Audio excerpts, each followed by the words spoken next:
to all of you. My truck's tire was basically on the floor. It was to the point where the rim was actually squished all the rubber down to the point where it was actually touching the floor.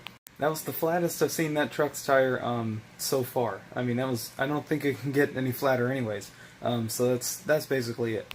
We have a plug kit somewhere in this house, but that's just the thing. It was somewhere in this house.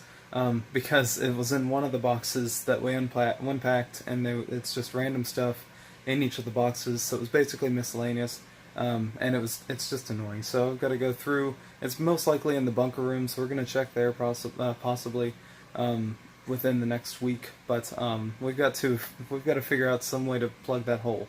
The first thing that we have to do, though, to get to the hole is take off the tire. But to do that, we have to get a new lock lug, because the lock lug that I have, well, is kind of bent out of shape.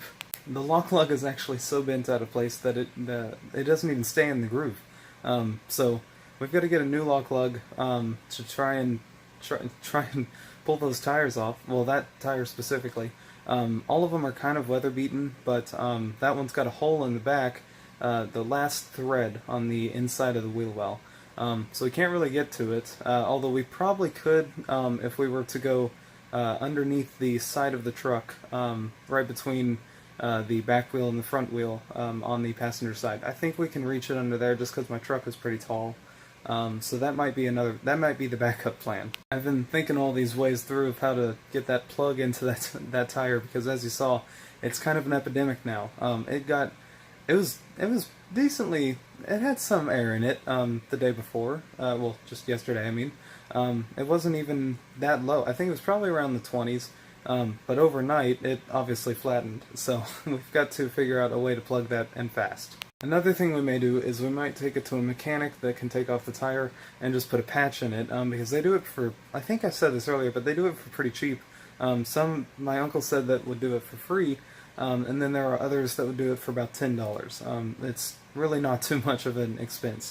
It was kind of funny. The first one to notice was actually my dad. He was walking past the window, and he noticed it out the window, that it was completely laying on the ground flat.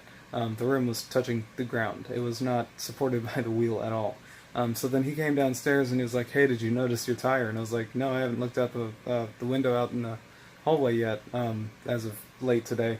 And I walked out and I was like, "Man, that thing is on the ground. It's not even supported by any air rubber at all."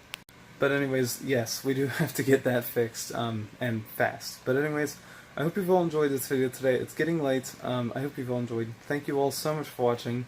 I'm going to be looking for some way to fix that. I've got 3 plans, 2 backup plans, 1 main plan, which is just to plug it here. So anyways, thank you all so much for watching. Good night to all of you, and see all of you in the morning tomorrow.